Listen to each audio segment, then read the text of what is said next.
This is ABC 7 News at 6. Good evening, everyone, and thanks for joining us. I'm Peter Dubois. First tonight, a Unity man made his initial court appearance today for a number of charges, which includes allegedly creating a police standoff. Our Dylan Holloway has details. 47-year-old Aaron Nickerson made his initial appearance virtually in Waldo County Superior Court Wednesday. Nickerson was arrested early Tuesday morning following a confrontation with police. Judge Eric Walker presented Nickerson with a number of alleged offenses that he has been charged with in relation to the confrontation.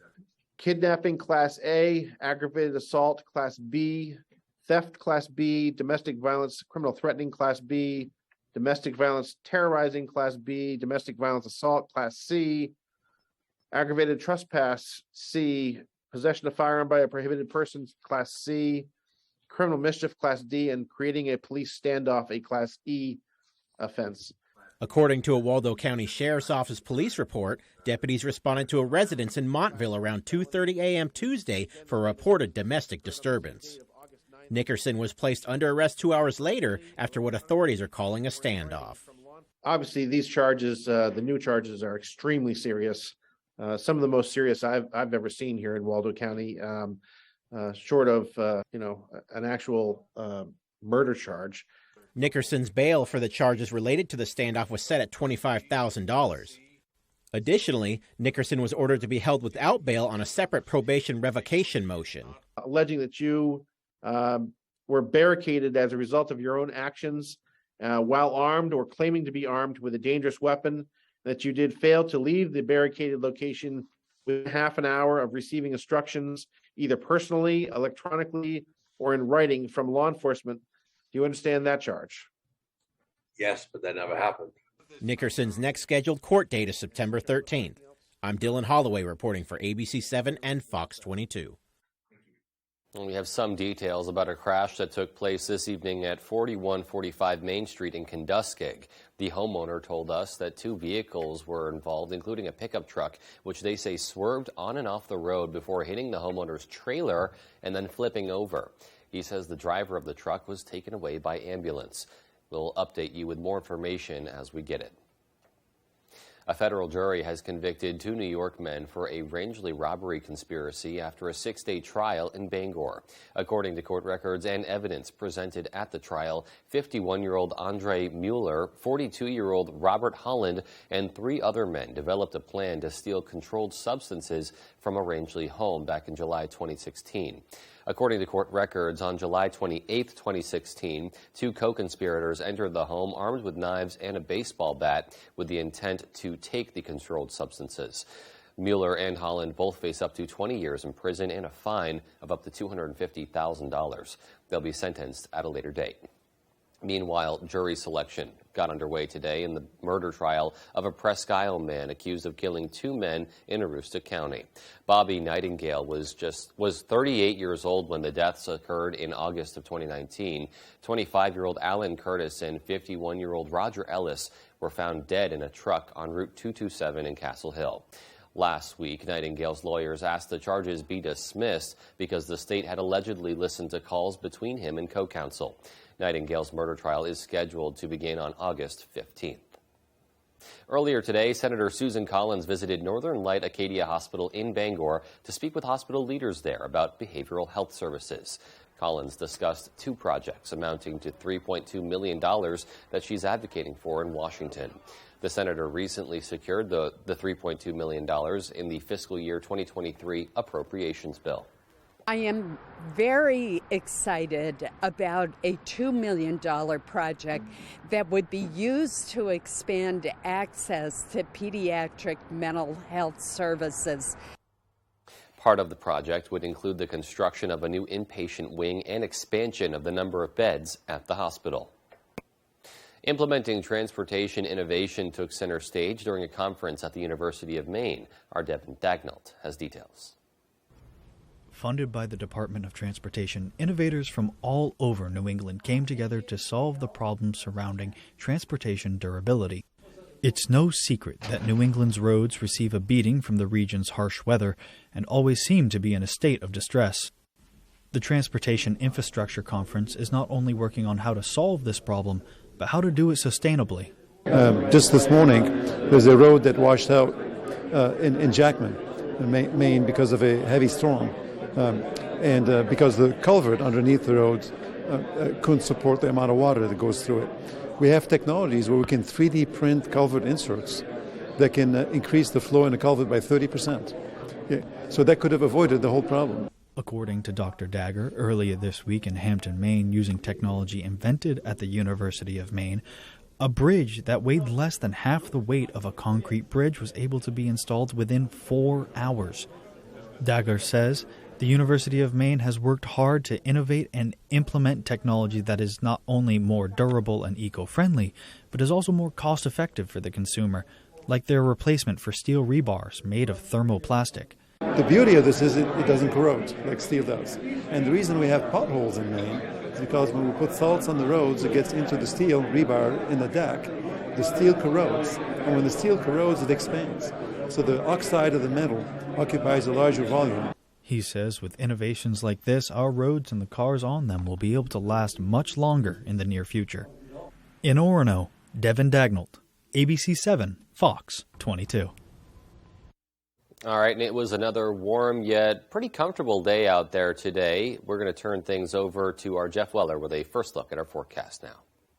All right, Peter, thank you. Happy Wednesday. Your first weather is brought to you by Scott's Recreation with offices in Turner, Manchester, Herman, and Orono. And look what we did today. High temperatures back in the mid-70s. It's comfortable air out there again after some 60s yesterday. A little bit warmer today. Even warmer temperatures in here for tomorrow. There are lots of clouds out there right now, and basically a mostly cloudy evening. And we'll have lots of clouds around again tomorrow with temperatures hanging out back in the 70s. But overall, this mess of clouds here is slowly going this way. However, this front right here is going to catch up to it tomorrow and give us a couple more thunder showers later tomorrow afternoon. Our forecast then for tonight, though, is partly cloudy skies to mostly cloudy skies. There could be a rogue sprinkle. Most of us will stay dry with low temperatures down near 60. Your full forecast is coming up. Peter? And another comfortable overnight, too. Thanks so much, Jeff. We'll check in with you in a bit. And still to come on ABC 7 News at 6, hundreds of educators from across the state gathered at the Augusta Civic Center today for the first ever Educators Summit. And the Secretary of State recently announced that Maine voters can now begin requesting absentee ballots. We'll have those stories and much more as ABC 7 News at 6 continues. Come on down! Come on down! Come on down! You're the next contestant on The Price is Right. I'll take The Price is Right instant ticket, please. Play The Price is Right instant ticket from the Maine Lottery today. Win up to $250,000 instantly. Or enter for your chance to win a trip to Las Vegas for a chance to win up to $50 million in the Come On Down Challenge. Come on down! Bruce Poliquin has always fought to protect Maine residents and businesses. That's why he spoke out against a Washington scheme to let the IRS spy on Maine bank accounts. Washington bureaucrats want to monitor our transactions, take more of our money, and ignore our privacy. But Bruce Poliquin is fighting back. Call Bruce and tell him to keep up the fight. He's standing up for Maine and keeping the government out of our bank accounts. We're a AAA family. We found out about AAA insurance through a friend who had actually mentioned it a while ago. We ran the numbers and it totally worked. We looked at the statement for our previous insurer and then AAA insurance. Definitely, we've seen a huge difference. Switch to AAA insurance today, and you could save an average of $483 on auto insurance. Compare that to State Farm, Geico, even Allstate. Call now for your free AAA full picture quote to find out how much you could save. By switching over to AAA insurance, we saved over $450. So with our savings, he bought more equipment. More money means more practice equipment. In his world. Why didn't we do this earlier? Why did it take so long? We're a AAA family now. AAA insurance allows us to do so much more with our kids and spend more time with them. To find out how much you could save by switching to AAA insurance, call 877-209-5384 for your free AAA full picture quote today. You'll be glad you did. From a humble horse and buggy beginning over 100 years ago to a fleet of modern deluxe motor coaches today, Sear North Star Tours wants to take you places. In Maine, throughout the United States, and abroad, we offer tours and day trips to suit everyone's interests and passions. Cherry blossoms in the spring, Prince Edward Island in the summer, trips to the city, trips to the shore, culture, history, music, and more. Sear North Star Tours. Where can we take you? If you've been injured in an accident, tell them you mean business.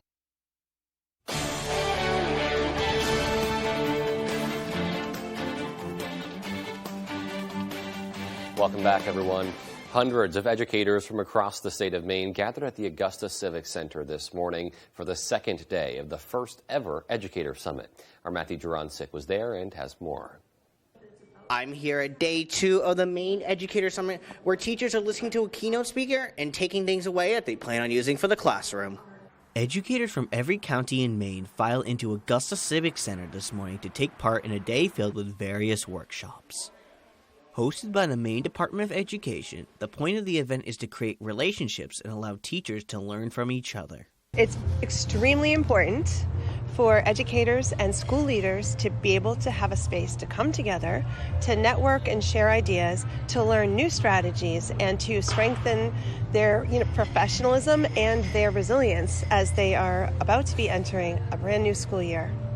The second day of the event kicked off with a breakfast buffet where educators had the chance to meet and form connections. Afterwards, the crowd was given a speech by Maine Commissioner of Education Pender Macon about the importance of the education sector before being sent to workshops for the day. I guess I want to start by saying thank you to the phenomenal staff here at the Civic Center. With this being the first ever Educators Summit, organizer Jeanette Kirk says it's gone to plan. We've had a wonderful 2 days. We've had over 400 educators join us over the course of 2 days with 58 sessions running concurrently. The themes of the event were resilience, responsiveness, and a renewed approach to education. Teachers had the opportunity to sit in on a wide variety of workshops to provide learning opportunities for one another. For kindergarten teacher Doreen Franklin, she's been learning about creative ways in getting her class involved in solving problems in particular situations. I've gone to a lot of PBL sessions, which is project-based learning, problem-based learning. It's really student-centered, and I think that it's going to be something that will be perfect for my classroom. During the summit, 8th grade teacher Kim Barnes looked for new ways to connect with her students during these stressful times. My focus was to attend workshops today to help me kind of bridge that gap that I'm seeing in my classroom. So I attended one session about restorative practices so that we're moving forward to help students bridge those gaps of social learning. With the event wrapping up this afternoon, Barnes is proud of the effort her fellow peers are putting in to suit students' needs. Maine teachers have done a phenomenal job, and they've always been really at the forefront of change, and they're so resilient. Reporting from Augusta, Matthew Juranczyk, ABC7 and Fox 22. Secretary of State Shenna Bellows recently announced Maine voters can now begin requesting their absentee ballots for the upcoming general election. Those who require an absentee ballot have up until 3 months prior to Election Day to request one. Voters will receive their ballots a month before the election per the state's no-excuse absentee voting law. Once a ballot is submitted, Maine voters can track the progress of their ballot on the state's absentee ballot request website. Secretary of State Director of Communications Emily Cook says voting in the upcoming election is something that everyone should take part in. Making your voice heard in any election is the basis of our democracy. So making sure that Mainers turn out, which they always do in large numbers, is an important part of that process. Voters will only need to submit one request to receive their absentee ballot for the election on November 3rd. A bill to improve visitor access to Katahdin Woods and Waters National Monument and support more tourist activity in the region has been introduced by Congress. It would also authorize the expansion of Katahdin Woods and Waters by giving the National Park Service permission to acquire land that better connects the monument to the Millinocket region and major roadways. Senator Angus King introduced this legislation along with Senator Susan Collins co-sponsoring the measure. A statement from Senator King's office said all expansions will occur with the cooperation of willing landowners and will protect traditional hunting, fishing, and snowmobile use on the land that's acquired. It says those acquisitions are expressly forbidden through eminent domain. Senator King said, quote, "Since its establishment, Katahdin Woods and Waters has helped thousands of people from around the world enjoy Maine's unmatched beauty and brought important economic opportunity to our state. The Katahdin Woods and Waters National Monument Access Act would build on the monument's success and let more people experience this Maine treasure, end quote. And certainly just one of many Maine treasures here in this great state. Well, still to come on ABC 7 News at 6, how United Way is partnering with Penquist to bring back the Fill the Bus event. And in sports, Tyler Cruz joins Dave Peck live in studio to break down the first full padded practice for the Maine Black Bears. We'll have that story right after the break. Stay with us. Inflation, a broken supply chain, and high gas prices. Mainers everywhere are facing tough decisions about rising costs. Growing up as part of a small family business in Leeds, I learned what a struggling economy does to small businesses, jobs, and to working class people. And serving as a Marine in Afghanistan and Iraq taught me to stand strong for what's right in the face of adversity. I'm Jared Golden, and that's why in Congress, I'm an independent voice for you, taking on my own party to stand up for Maine families. I was the only Democrat to vote against trillions of dollars of President Biden's agenda because I knew it would make inflation worse. I've stood with law enforcement against defunding the police. I support cutting the gas tax and increasing domestic oil production. I'm working to lower prescription drug costs and standing firm against any cuts to Social Security and Medicare. I'll always be an independent fighter for you. I'm Jared Golden, and this is my family. I approve this message because when it comes to doing what's right for your family, I'll never back down. Living with metastatic breast cancer means being relentless because every day matters. And having more of them is possible with Verzenio, the only one of its kind proven to help you live significantly longer when taken with fulvestrant, regardless of menopause status. Verzenio plus fulvestrant is for HR-positive, HER2-negative metastatic breast cancer that has progressed after hormone therapy. Diarrhea is common, may be severe, or cause dehydration or infection. At the first sign, call your doctor, start an antidiarrheal, and drink fluids. Before taking Verzenio, tell your doctor about any fever, chills, or other signs of infection. Verzenio may cause low white blood cell counts, which may cause serious infection that can lead to death. Life-threatening lung inflammation can occur. Tell your doctor about any new or worsening trouble breathing, cough, or chest pain. Serious liver problems can happen. Symptoms include fatigue, appetite loss, stomach pain, and bleeding or bruising. Blood clots that can lead to death have occurred. Tell your doctor if you have pain or swelling in your arms or legs, shortness of breath, chest pain, and rapid breathing or heart rate, or if you are nursing, pregnant, or plan to be. Every day matters, and I want more of them. Ask your doctor about everyday Verzenio.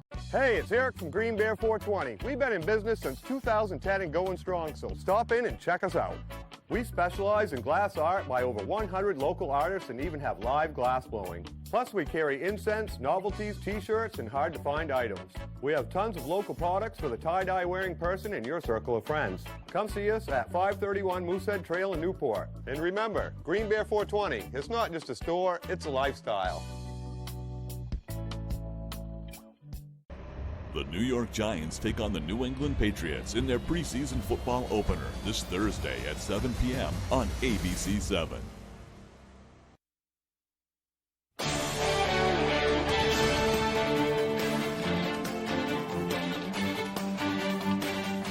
Everyone, well, training camp rolls on for Maine football, ticking down the days until the season starts. We'll bring in Tyler Cruz now for a little Wednesday talk back. Tyler, it's good to see you in studio here. It's been a little while. You had a nice summer. Now it's time to hit the ground running with some football. Yeah, I mean, I was up in Orono this morning for practice. Felt like football weather this morning, right? It was like 60, 70 degrees. Giving the air conditioning a break, I was comfortably wearing jeans instead of shorts. And the Black Bears, they were wearing pads for the first time. Talking to Coach Jordan Stevens and quarterback Joe Fagnano really helps with the pads on. Football isn't really the same without them, right? Might as well strap some flags to their pants. And they said that full contact really helps them get a feel for what's going to work come game time and what isn't. It's always a good time. Guys are always excited to get out here and play football again. Guys can get a helmet on a helmet or pads together, and we can really see, what plays are working and what's not. I think we're able to see the finish. It's a little more solidified and defined what the finish of the play is. I mean, I think that way you're able to see guys, the physical part of the game as well. All right, so they're about 24 days from suiting up for the first time. They were picked to finish 8th in the conference in the preseason polls after a 5th-place finish in 2021. Does this year's team look any different to you from the Nick Charlton era now to maybe the Jordan Stevens era? Hard to tell with only a couple practices, right? But it certainly feels a little bit different. Coach Stevens is really grilling the relationship and the bonding aspect off the field. Actually, he's quizzing random players at the end of each practice and each team meeting on the definition of brotherhood. We'll have more on that later. They're living in the dorms together for the first time in years. And as for that first game goes, there is still some work to be done, both with the X's and O's and in the locker room before they suit up and take the field in New Mexico in September.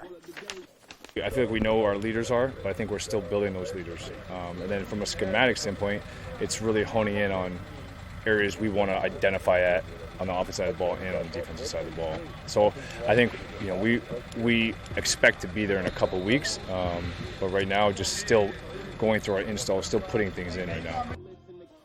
That's again, a couple of weeks. You saw, how's Jack Webb doing? The intern from sports department this past summer. He was out there. He was sweating, working hard. You say hi to him at all? Yeah, I did. I saw Jack. They had him line up at defensive line for a drill against the offensive lineman. He is quick for his size. I mean, he's like 3 times the size of me. Looks normal with everybody else out there, but he's quick on his feet. Didn't surprise me, but yeah, he's got some quick feet out there. He's a big boy. He's working there. It's good to see him. You know, it's like we saw him in here. He's able to get some work. Now we get to see him in his natural habitat, so it's good stuff. Tyler, good stuff as always from you. Appreciate the update. Let's stay on football now and check in with the Patriots because they're just a couple weeks into training camp now as well. And already game 1 of the preseason is just about here. The Pats will host the Giants on Thursday night from Gillette Stadium. Now, as we reported earlier in the week, former Black Bear Andre Miller will not take the field after having surgery on his arm. For the Patriots, all the reports have been about how bad the offense looked this week. That's the simple analysis. But Belichick made it clear earlier this week what we're observing in practice from a results standpoint isn't necessarily black and white.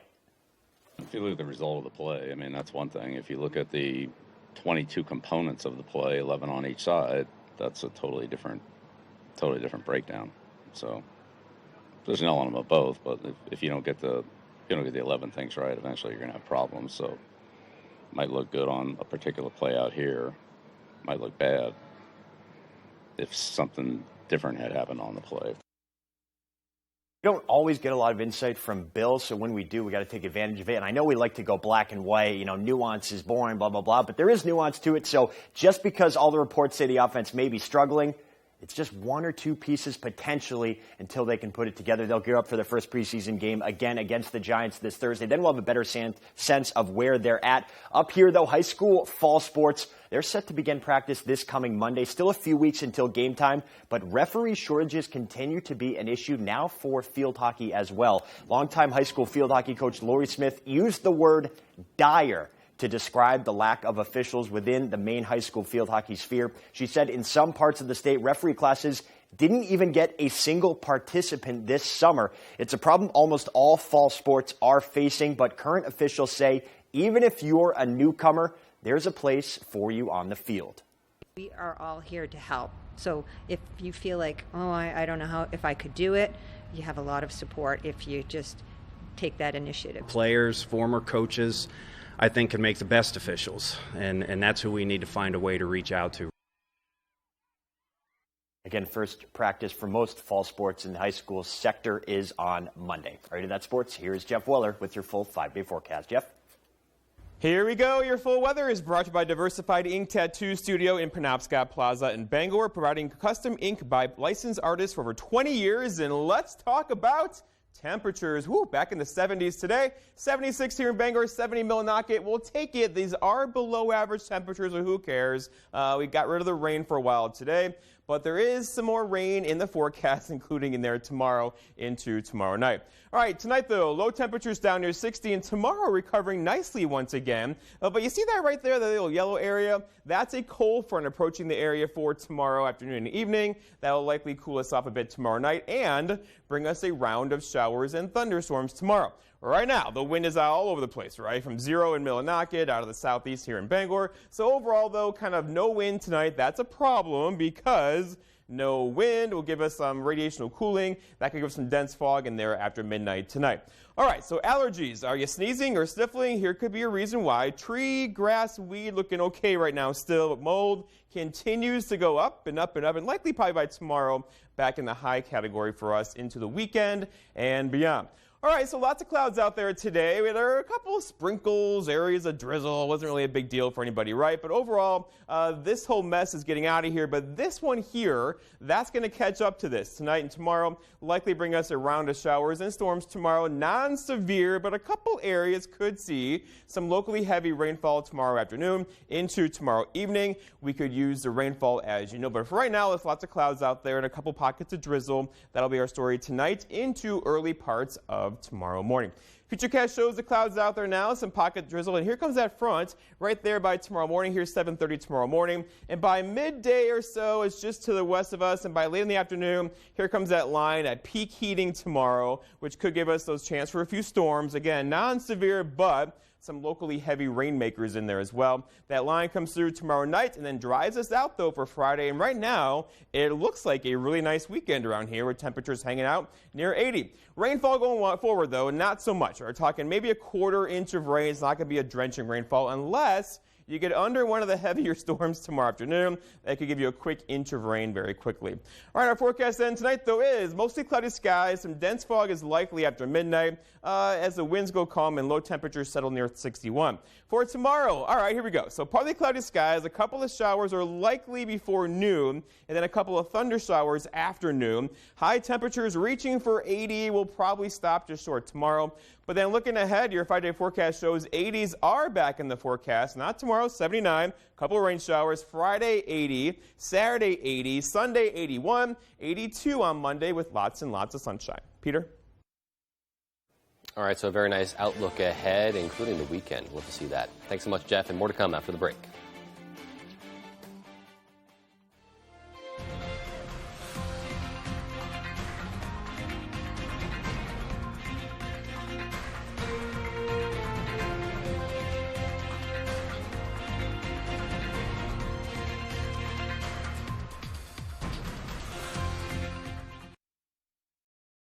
Savings just got even better on your favorite designer brands at the Label Shopper Summer Madness Sale. Take an extra 50% off summer fashion. Stop in today at the Summer Madness Sale. Label Shopper, great clothes, great prices. Al, did you make that call? Honey, we already have Medicare. Why do I need to call? Alan, the Feldman said we may be able to get additional benefits with a Medicare Advantage plan right here in our zip code with $0 monthly premiums. Honey, what do you mean additional benefits? We turned 65, we got Medicare. That's all there is to it, right? I'm talking about Medicare Part C, commonly called Medicare Advantage. We have traditional Medicare, which is only Medicare Parts A and B, but not Part C. Wait. So not everyone on Medicare is a Part C plan? No, that's why we need to call, because there may be plans available with additional benefits that aren't covered under Medicare Parts A and B. We don't have a Medicare Part C plan which covers everything in Part A and Part B plus extra benefits in Medicare Part C. What kind of extra benefits? There are great plans that may be available with extra benefits like dental, vision, and hearing. Did you say dental? Yes, dental. Medicare Part C plans could include dental benefits that help cover routine dental exams and teeth cleanings, plus dental x-rays, fillings, gum disease treatment, and dentures. We need that. I'm calling. If you don't have a Medicare Part C plan, call now because there may be plans with additional benefits available that are simply not covered under Medicare Parts A and B, like routine dental coverage. If you're on Medicare, you can call even if you called last year. We will check to see if there is a Part C plan available in your area with additional benefits. You don't get a plan with additional benefits automatically. If you're losing coverage, moving, or new to Medicare, call to speak with a licensed insurance agent. Remember, you don't get Medicare Part C benefits automatically. Call now for your free 2022 no-obligation Medicare benefits review. Call 800-413-8094. 800-413-8094. Tonight, the FBI raid on former President Trump's home, the fallout, plus the high-stakes primary races, what the results signal as midterms close in. More Americans turn to World News Tonight with David Muir, the most-watched program on all of television.